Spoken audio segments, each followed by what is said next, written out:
Looking at Rebecca last night, I didn't feel superior or smug. I felt sad for her in a way. Sad that she'd made choices that led her to a life of regret. Sad that the passion she'd thought was worth destroying everything for had turned out to be nothing more than infatuation and forbidden thrill. But I also felt grateful, deeply grateful that her choices had forced me onto a different path, one that led me to genuine happiness, instead of the mediocre contentment I'd probably have settled for if my first marriage had limped along for years. The irony isn't lost on me that Rebecca probably saved me from a lifetime of being married to David, a man who was capable of betraying his wife with her best friend, a man whose character was apparently much weaker than I'd realized. If she hadn't slept with him, if their affair had never happened, I might have stayed married to him for decades, never knowing what real partnership could feel like, never pushing myself to grow and evolve and become the person I am now. She did me a favor, though I'm certain that wasn't her intention.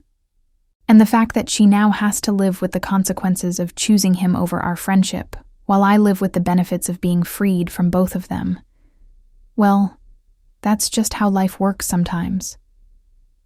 James knows everything about my past now, every painful detail, every moment of humiliation and heartbreak.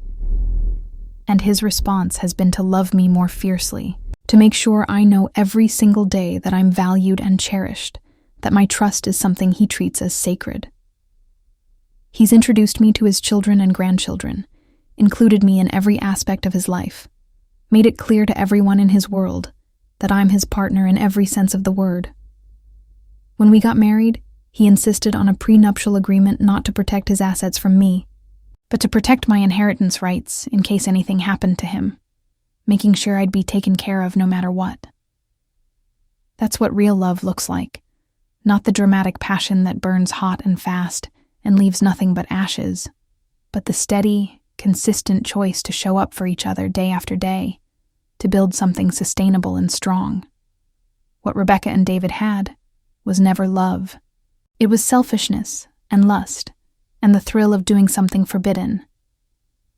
Real love doesn't require you to betray and destroy other people to exist. It doesn't ask you to sacrifice your integrity and honor for momentary pleasure. I've spent a lot of time over the past 6 years thinking about red flags I might have missed in my friendship with Rebecca, signs that she was capable of such profound betrayal. And honestly, looking back, I don't think there were obvious signs, at least not ones I could have seen without the benefit of hindsight. She was my friend for over a decade, from high school through college, and into our adult lives.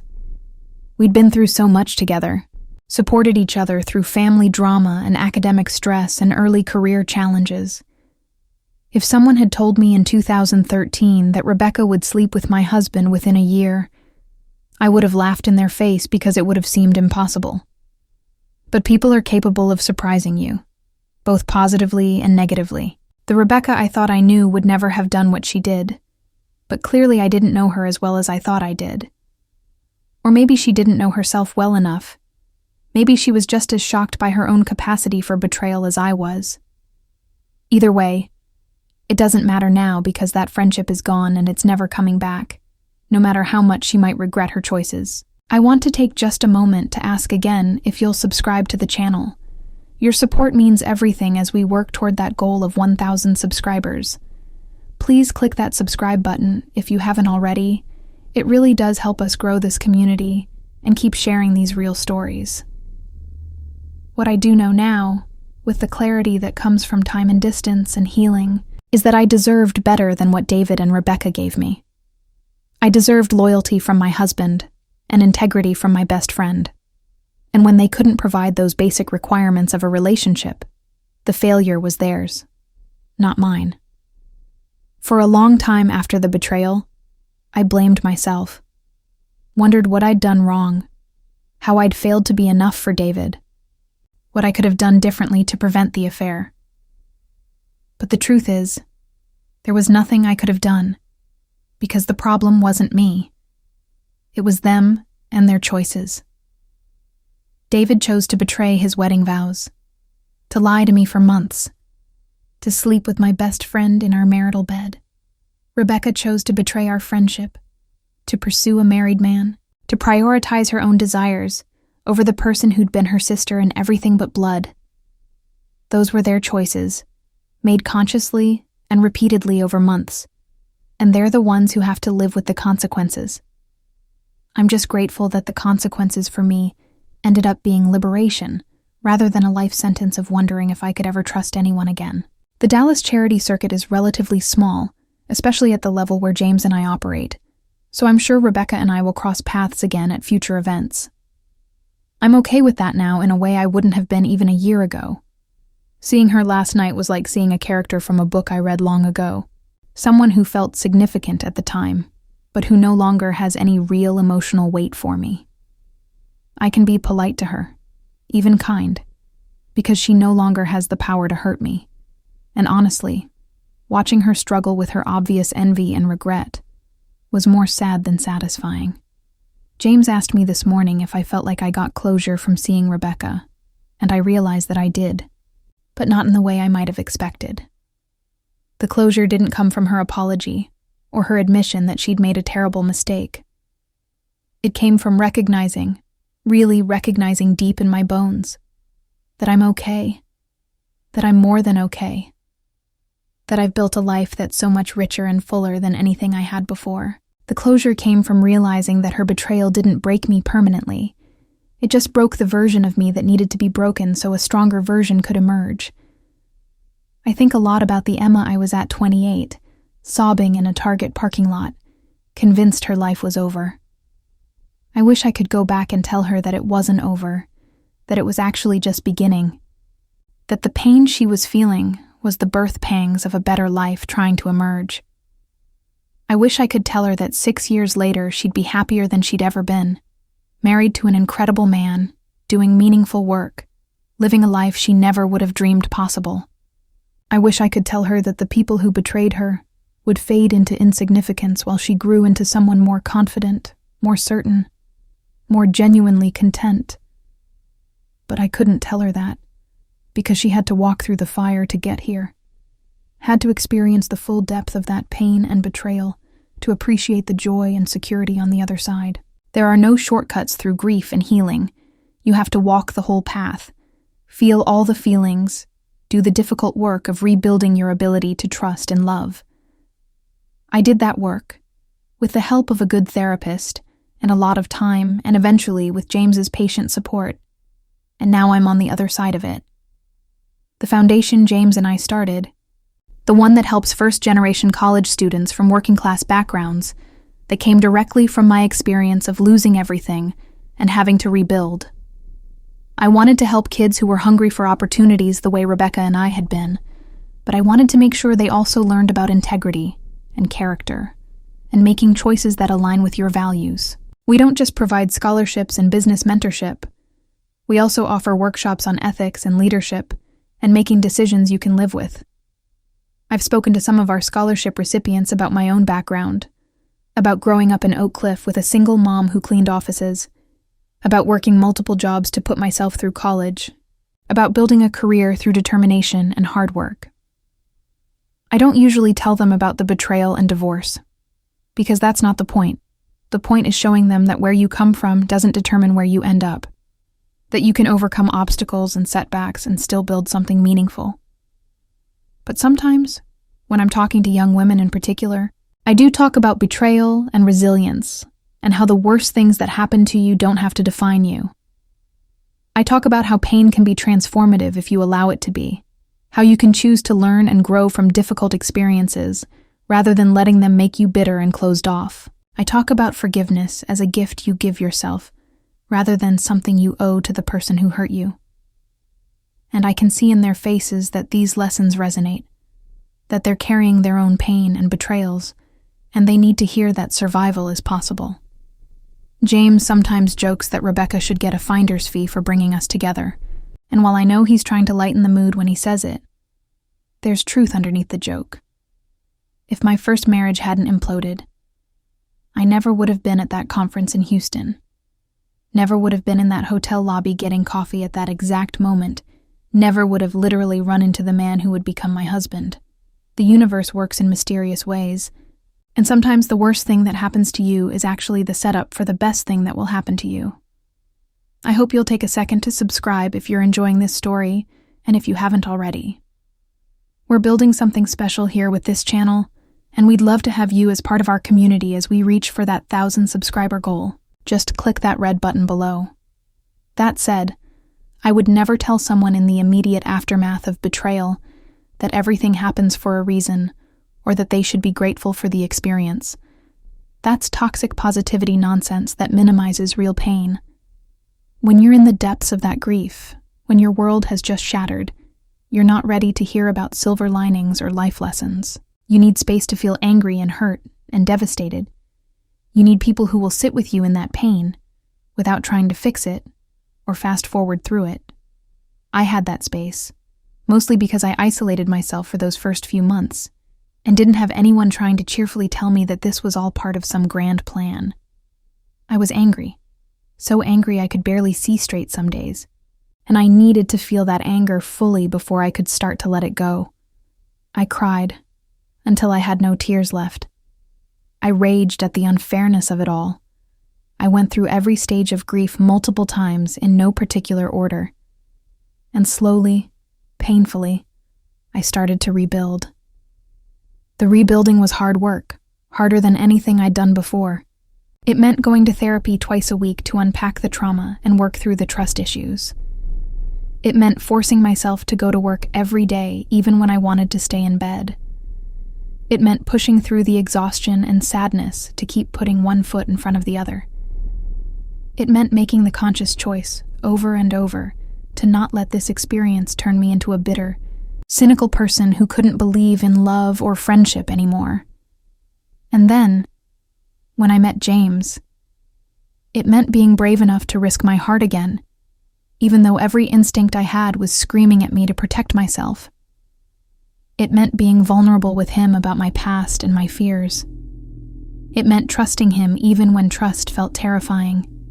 It meant believing that not everyone was like David and Rebecca, that some people actually meant what they said and honored their commitments.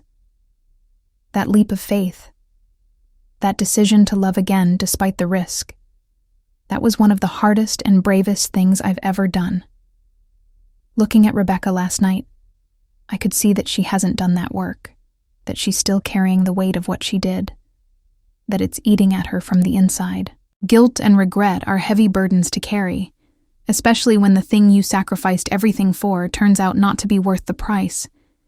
She's stuck in a marriage that's apparently failing, with a man she betrayed me for, unable to move forward or backward, just trapped in the consequences of choices she can't undo. I don't take pleasure in that. Genuinely, I don't. But I also can't fix it for her. She has to do her own work, make her own choices about how she's going to live with what she did. Maybe she and David will work through their problems and find a way to build something real from the ashes of their betrayal. Maybe she'll leave him and start over, try to become the person she should have been all along. Maybe she'll stay stuck in regret and bitterness for the rest of her life. I don't know. And honestly, it's not my responsibility to care. What is my responsibility is continuing to build the life I've created, continuing to show up fully in my marriage and my work and my relationships. James and I are talking about maybe adopting a child in the next year or two, giving a kid from the foster system the kind of stable, loving home that every child deserves. His biological kids are fully supportive of the idea, excited about the prospect of a new sibling even though they're adults themselves. It feels like the next natural step in our journey together, another way to build family and create meaning. I think about what kind of lessons I want to teach that future child about resilience and forgiveness, and choosing who you trust with your heart. I want them to know that people will sometimes disappoint you, that betrayal is a risk that comes with loving and trusting, but that the alternative, closing yourself off completely, is worse than the risk. I want them to understand that forgiveness is important, but that it doesn't require reconciliation, that you can release anger without letting people back into your life, that boundaries are healthy and necessary. And I want them to see, through watching James and me, what a healthy partnership actually looks like. how two people can support and challenge and cherish each other without betrayal or deception or taking each other for granted. I want them to have a model for relationships that's based on mutual respect and genuine affection, so they never settle for less than they deserve. The Texas sun is starting to set now, painting our backyard in Highland Park in shades of orange and gold, and I'm sitting on our back patio with a glass of wine, thinking about everything that's happened in the last 6 years. Tomorrow we leave for Italy, for 2 weeks of vineyards and ancient ruins and leisurely meals that stretch for hours. James is inside finishing up some work emails, and in a few minutes he'll come out here and we'll have dinner together on the patio, talking about our plans for the trip and what we want to do when we get back. This is my life now, peaceful and full and rich with meaning.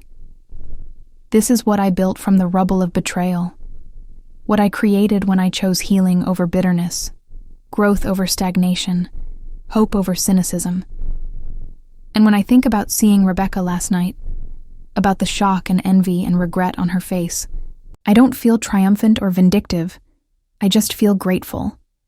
Grateful that her betrayal pushed me out of a comfortable but ultimately wrong life and into this one, where I'm truly seen and valued and loved. If you've made it this far in my story, thank you for listening. If you haven't subscribed yet, I really hope you will. We're so close to reaching our goal of 1,000 subscribers, and every single one matters. Just click that subscribe button. It helps us more than you know. The question I've been asked when I've shared pieces of this story with close friends is whether I'd go back and change anything if I could, whether I'd prevent the betrayal if I had the power to do so. And my honest answer is I don't know, because changing that would mean I'd never meet James, never build this life, never become this version of myself. The pain was real and significant, and I wouldn't wish it on anyone. But the outcome has been so unexpectedly positive that I can't quite bring myself to wish it had never happened. That's the complicated truth about betrayal and healing. Sometimes the worst experiences of your life end up being the catalyst for the best parts of your life. Not because the betrayal itself was good or necessary or justified, but because your response to it, your choice to heal and grow and remain open to love, that response creates opportunities that wouldn't have existed otherwise. Rebecca didn't give me this life. I built it myself from the ruins she left behind. But her destruction of my old life did clear the ground for something new to grow. I think that's what she saw last night when she looked at me. Not just that I was wealthy or successful or married to an important man, but that I was genuinely happy in a way she could probably sense she wasn't. Happiness isn't about money or status or living in Highland Park, though I won't pretend those things don't make life easier and more comfortable. Happiness is about alignment, about living a life that matches your values, about being with people who truly see and appreciate you, about doing work that feels meaningful, about knowing yourself well enough to make good choices. I have that now, and I didn't have it in my first marriage, not really. David and I were playing at being adults, checking boxes we thought we were supposed to check, building a life that looked right from the outside, but didn't actually fit either of us particularly well. We married young, maybe too young, before either of us really knew who we were or what we wanted. His betrayal was wrong, absolutely wrong, but our marriage was probably always going to fail in some way, because it wasn't built on a deep enough foundation. With James, it's different. We came together as fully formed adults who knew exactly what we wanted and what we were willing to give. We've both been through loss and pain and come out the other side with clarity about what matters. We don't take each other for granted because we both know how rare it is to find genuine partnership. We work at our marriage, have regular check-ins and conversations about how we're doing and what we need from each other. Make sure we're continuing to grow together rather than apart. That's what I wanted to tell Rebecca last night but didn't. That the problem wasn't just that she betrayed me. It was that she betrayed me for a relationship that was never going to give her what she was looking for. The passion and excitement of an affair never translates into sustainable long-term happiness because it's built on deception and selfishness rather than genuine compatibility and mutual respect. She burned down her integrity for a man who apparently couldn't even provide her with basic financial security or emotional fulfillment. And now she has neither her self-respect nor her happiness. But that's her lesson to learn, not mine to teach. I told her I'd forgiven her, which is true, and I told her we couldn't be friends again, which is also true, and that's all the closure either of us needed. She'll have to figure out the rest on her own, just like I had to figure out how to heal and rebuild on my own. We're on completely different paths now, paths that will probably never intersect in any meaningful way again, and I'm at peace with that. James just came outside with a plate of cheese and crackers, settling into the chair next to mine and reaching for my hand. This is us. This is our life. These quiet moments of connection mixed with grand adventures and meaningful work, and the simple joy of being together. This is what was waiting for me on the other side of betrayal and grief, and it was worth every tear I cried to get here.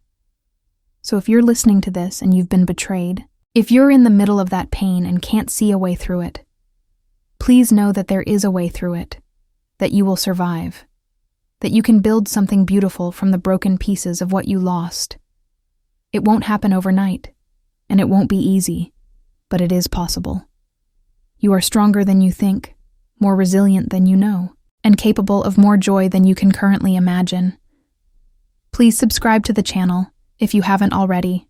We're so grateful for every single person who joins this community. Click that subscribe button and help us reach our goal of 1,000 subscribers. Your support means everything. And to Rebecca, if by some chance you ever hear this story and recognize yourself in it, I meant what I said last night. I don't hate you, and I do wish you well. I hope you find a way to forgive yourself and build a life you're proud of. I hope you learn from your mistakes and become a better person because of them. I hope you find happiness, real happiness, the kind that doesn't require you to betray anyone to achieve it. But I also hope you understand why we can never be friends again, why some bridges, once burned, can't be rebuilt. I'll carry the memory of our friendship, the good years before everything fell apart, but I won't carry anger or bitterness anymore. I'm too happy, too content, too grateful for the life I have now to waste any more energy on the past. Thank you for listening to my story, for allowing me to share this part of my journey with you. If you connected with anything I said today, please subscribe to the channel, share this with someone who might need to hear it, and know that you're not alone in whatever you're going through. We're all just doing our best to navigate this complicated, beautiful, painful, joyful experience called life. And sometimes sharing our stories is the best way to remind each other that we're going to be okay. Click that subscribe button. Help us reach 1,000 subscribers, and I'll see you in the next story.